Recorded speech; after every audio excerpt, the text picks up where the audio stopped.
হয় আজি ফাগুন মাহৰ প্ৰথমটো বুধবাৰ আৰু প্ৰথমটো বুধবাৰৰ দিনা মিচিং জনগোষ্ঠীয় লোকৰ যি আলি আয়ে লিগাং যি পৰম্পৰাগত জাতীয় উৎসৱ এই উৎসৱৰ এক পৰিৱেশ মই দেখাবলৈ বৰ্তমান গহপুৰ খকুৱা অঞ্চলত উপস্থিত আছোঁ। এই মুহূৰ্তত নিগম আনিবলৈ গৈ আছে আৰু সুন্দৰ নৃত্যৰে মাজেৰে তেওঁলোক আগবাঢ়িছে। তেওঁলোকৰ যি পৰম্পৰাগত জাতীয় উৎসৱটি ৰজা অনাৰ যি পৰিৱেশ আহি আছে।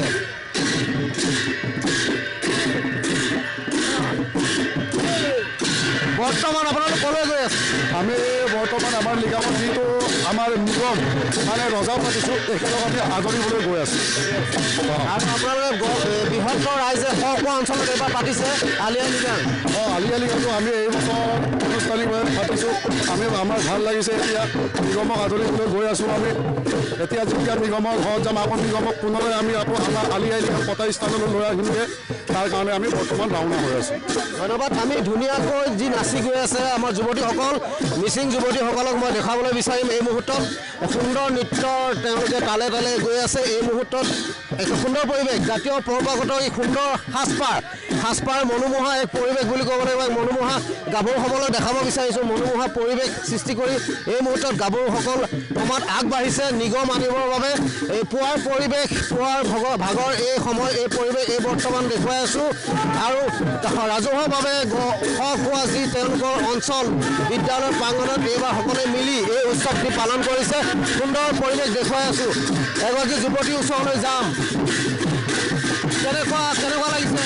আমাৰতো ভালে লাগিছে। আমাৰ আলি আয়ে লিগাং নদীতে কাৰ্যসূচী অনুষ্ঠিত কৰা হৈছে।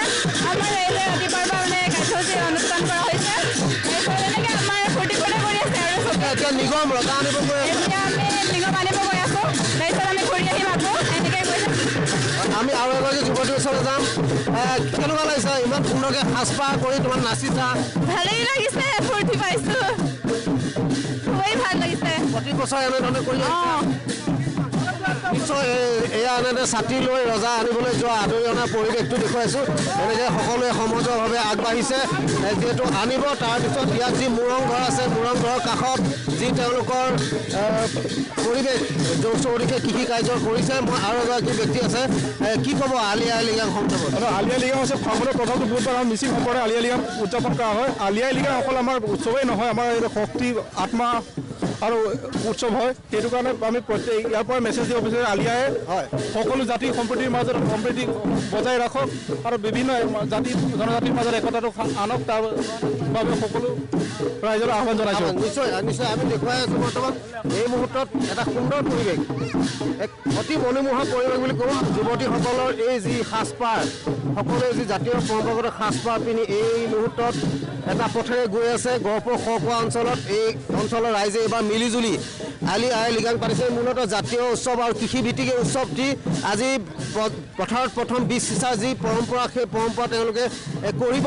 আৰু তাৰ পূৰ্বে কিন্তু ৰজা ৰাণী যি আদৰি অনা পৰিৱেশ যি জাতীয় উৎসৱটি যি নীতি নিয়ম সেই নীতি নিয়ম তেওঁলোকে কৰিবলৈ গৈ আছে। আৰু এই মুহূৰ্তত সুন্দৰ মনোমোহা পৰিৱেশ দেখিব পোৱা গৈছে গহপুৰ খকুৱা অঞ্চলত। আলি আয়ে লিগাঙৰ এক নান্দনিক পৰিৱেশ এই মুহূৰ্তত দেখিবলৈ পোৱা গৈছে। আমি দেখুৱাবলৈ চেষ্টা কৰিছোঁ।